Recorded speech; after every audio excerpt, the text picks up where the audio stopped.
Welcome to Author Toolset Tuesday with a quote from Erica Jong.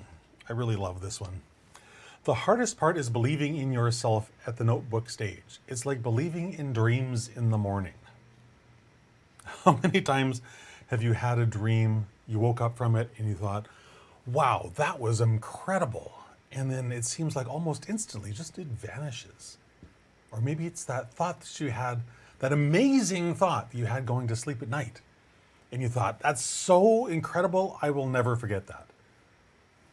And you go to sleep. And you wake up in the morning going, what was that thing? It was so cool. It was so awesome. What is that thing? This is why I'm such a massive fan of the notebook and the pen. Carry it everywhere with you, because in those moments, if you don't write it down, that inspiration, that massive, beautiful thought that you thought you couldn't possibly forget, poof, gone, just like Kaiser Soze. You don't want that. That long introduction, hello. My name is Christopher D'Armani, and it is my pleasure, my purpose, my passion to empower aspiring Christian nonfiction writers to share their trauma to triumph journey using a complete, detailed roadmap for writing success so they can make the impact they know they were born to make in this world. That's why we want to write these books. It's why you want to write your book. It's why you're here watching me, I'm sure, right? But uncertainty, self-doubt, these are things that can plague us if we allow them to. And that might sound flippant, but it's the truth. If we allow them to. I'm not saying it's easy, but you control your thoughts. You control your own emotions. You get to choose what you think, what you feel, what you believe. Now, holding on to those things can be challenging in certain circumstances. Get it? Been there? Failed? Yep, sure have. But in the context of writing your book, just understand that uncertainty is just a lack of knowledge, typically. And that can be cured by learning something.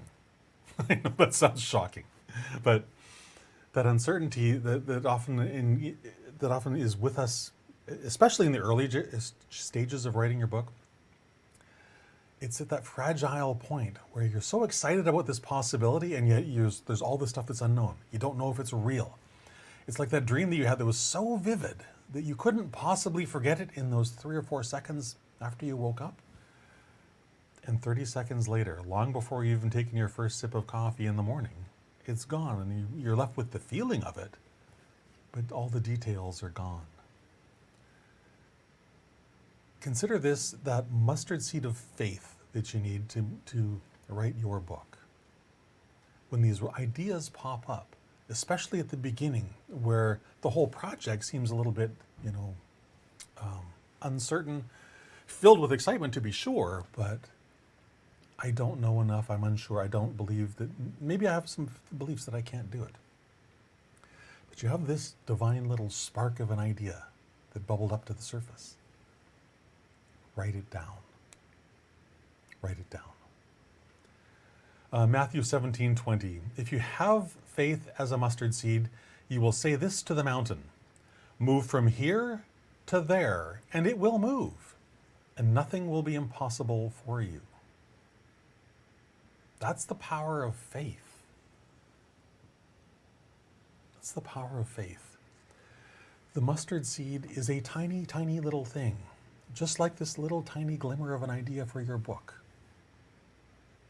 It has potential that hasn't been realized yet, but it is filled with potential. Your book idea, just like that little mustard seed, is going to, if you water it, take care of it, nurture it, do all the stuff that's required, bloom into this amazing book that will get out there and change other people's lives. That's a cause worth fighting for, don't you think? It may feel really tiny, it may feel really insignificant, but this idea that you wrote down in your notebook, because it is that important, it contains the potential to change your reader's life forever and put them in a position of gratitude to you forever. How cool is that? I would encourage you to start a new notebook for every different book. So grab yourself a notebook that fits your writing style. I happen to like this one. I've used different ones throughout my writing time. Just find one that works for you. Find one that you will carry everywhere. That's the most important criteria. Pick a notebook and a pen that you will actually carry with you, that aren't a pain to do, there's something that you actually, no, I can actually throw it into anything that I'm wearing, it doesn't matter, I can take that with me and I can capture these ideas. And then use this notebook to capture every single one of those ideas that pops into your head throughout your day.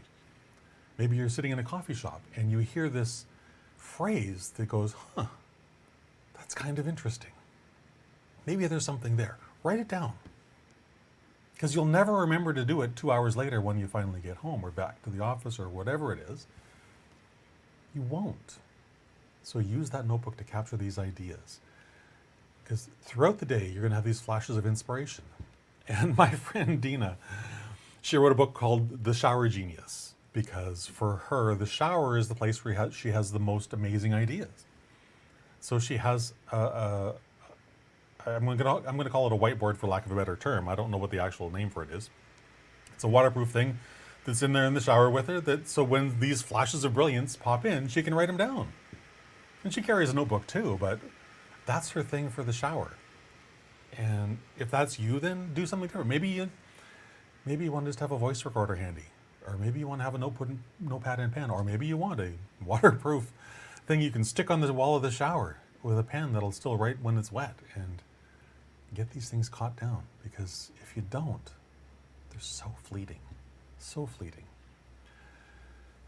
It's this tactile, tangible guide, these thoughts that you write down, that can reinforce your belief in yourself, in your book, and in the people that you want to serve through your book.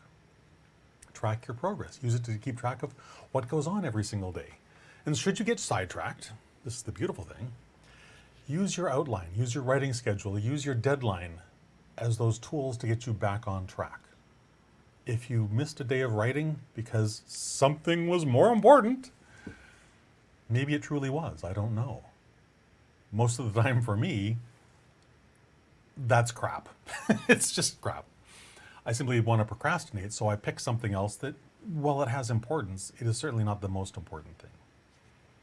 But make sure you get back on track immediately. When you fall off of that bike on day 1, you better get back on it on day 2, because by day 3, you don't even know where it is anymore. Use this outline, use this roadmap to keep you focused, to keep your intention alive and thriving, and use it to guide every single step down Publication Highway. And if I'm talking gibberish to you right now, you don't understand a word I'm saying, because the idea, the concept maybe is foreign to you, then I highly encourage you to go to christianwriterunstuck.com and grab your ticket for this live 3-day event that I'm hosting starting on October 19th. And I will share with you a couple of things that will blow your mind, that will kick open those doors of possibility for you, so that you understand what I already believe for you. Writing your book is possible. For you. You may not believe that today, and that's okay. Been there, done that. But believe that I believe this with all my heart. You can do this. You can do this. So go to christianwriterunstuck.com, grab a ticket. At the very least, go there and read everything that I share on that page, and see if this isn't the thing that's for you. Pray about it. Go to God, say, hey God, I saw this really interesting idea today. Is this right for me? And not only is it right for me, is it right for me right now? Because maybe it's not. Maybe it's not. And if that's the answer that you get, great. You have a clear yes. You have a clear no. That's all anyone can ever ask. Getting that clarity that, yes, this is my next step, or no, not yet. Getting that clarity is so critically important.